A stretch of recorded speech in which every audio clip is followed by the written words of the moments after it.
اختیار کرنا ہے. مرتضیٰ آپ کی ابھی میں تھوڑی دیر پہلے مراد علی شاہ صاحب کا اسٹیٹمنٹ دیکھ رہی تھی. انہوں نے کہا کہ جی یہ تو بالکل وہی صدارتی آرڈیننس والی بات ہے. آپ کو کیا لگتا ہے کہ آرڈیننس کے ذریعے سے لانے کا مقصد کیا ہے اس پورے, کیونکہ یہ صرف چیئرمین نیب کی توسیع نہیں ہے, یہ پورا ریفارم بل ہے جو کہ آیا ہے جس کے اندر نیب کے اختیارات کو باقاعدہ جو ہے وہ تقریباً ختم کر دیا گیا ہے. بزنس مینوں کو چھوٹ مل گئی ہے, کابینہ کو چھوٹ مل گئی ہے, ٹیکسیشن کے معاملات سارے ختم ہوئے ہیں.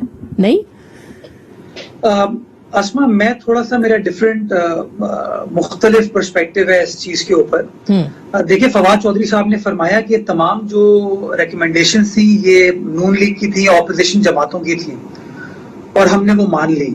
تو اس وقت کیوں نہیں مانی تھی انہوں نے؟ اگر یہ ہماری ریکمنڈیشنز تھی اور یہ اتنی اچھی ریکمنڈیشنز تھی تو اس وقت کیوں نہیں مانی انہوں نے, اور آج کیوں ماننے کو تیار ہوئے ہیں؟ جو ڈفرینٹ فیکٹر ہے وہ یہی ہے کہ 8 اکتوبر کو چیئرمین نیب کا ٹینیور ختم ہو رہا ہے, اور اس حکومت نے یہ فیصلہ کیا ہوا ہے کہ کم ووٹ میں جو موجودہ چیئرمین ہیں ان کو کنٹینیو کرانا ہے ایک اور ٹرم کے لیے, چونکہ وہ سمجھتے ہیں کہ جو چیئرمین نیب ہیں ان کا جھکاؤ as such across the board accountability پر شاید نہیں ہے, ان کا شاید چیری پکنگ کہہ لیں, شاید اپوزیشن جماعتوں کے اوپر زیادہ فوکس ہے. میں سمجھتا ہوں یہ آرڈیننس ایک 1 پوائنٹ ایجنڈے کے لیے لایا گیا ہے, اور وہ ایجنڈا ہے کہ جسٹس جاوید اقبال صاحب کو ایک اور ٹرم دیا جائے, اور یہ آرڈیننس کو یہ لیپس کروا دیں گے. جیسے پی جی صاحب کا جو اپوائنٹمنٹ تھا اس کا جو آرڈیننس لے کے آئے تھے اس کو بھی یہ منظور نہیں کرا پائے تھے, اس کو بھی انہوں نے لیپس کرا دیا. تو جو بھی ریفارمز کی بات کریں فواد چودھری صاحب, یہ تمام کی تمام باتیں اپنی فیس سیونگ کے لیے for 1 point agenda, and that was the continuation of one-sided accountability process of National Accountability Bureau, جس کے تحت اپوزیشن کی جماعتوں کو پرسیکیوٹ کیا جا رہا تھا, اور جو موجودہ وفاقی حکومت سے منسلک لوگ ہیں ان کو بالکل بھی پروسیکیوٹ یا پرسیکیوٹ نہیں کیا جا رہا تھا. تو اسی ایک مقصد has become a game changer کہ 8 اکتوبر کے بعد جاوید اقبال صاحب چیئرمین نیب نہیں رہتے, اس لیے انہوں نے رات کی تاریکی میں یہ آرڈیننس پاس کیا ہے.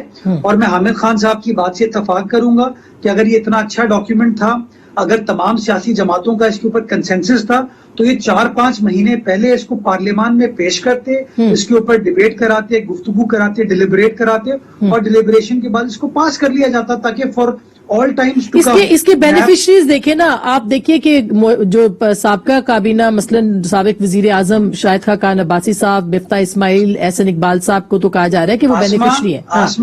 آسما کوئی بھی بینیفیشری نہیں ہوگا, بیکاز 120 دن کے بعد یہ آرڈیننس لیپس کر جائے گا. لیکن وہ جوائنٹ سیشن کے اندر لے آئیں گے, وہ اس کو پاس کروا سکتے. میں آپ کو فیکٹس کی درستگی کے لیے, انہوں نے پروسیکیوٹر جنرل کے لیے بھی قانون کے اندر یہ قدغن تھی کہ پروسیکیوٹر جنرل بھی ایک ٹرم کے لیے رہ سکتا ہے. جب پی جی صاحب کا ٹینیور ختم ہوا, انہوں نے ایک اور آرڈیننس لے کے آئے, اور اس آرڈیننس کے اندر ان کو واپس ری اپوائنٹ کر لیا انہوں نے. اس کے بعد اس آرڈیننس کو انہوں نے پاس نہیں کرایا. آج 4 مہینے نہیں, میرے خیال میں 7 مہینے ہو گئے اس آرڈیننس کو پروملگیٹ کیے ہوئے, لیکن یہ اس کو اسمبلی میں پارلیمان میں نہیں لے کر آئے, چونکہ ان کا ٹارگٹ صرف یہ تھا کہ ایک بار اپوائنٹ کر دیں پی جی صاحب کو. اسی طریقے سے میں سمجھتا ہوں چیئرمین نیب صاحب کے لیے 1 پوائنٹ ایجنڈے پہ یہ لے کر آئے ہیں, اور وہ یہی ہے کہ کسی طریقے سے بھی چیئرمین نیب کو کنٹینیو کرا دیں.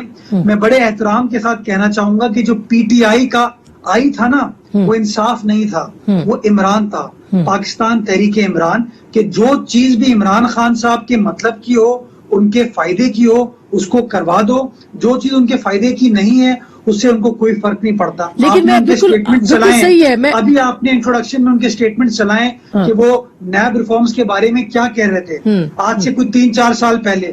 تو 2016 بالکل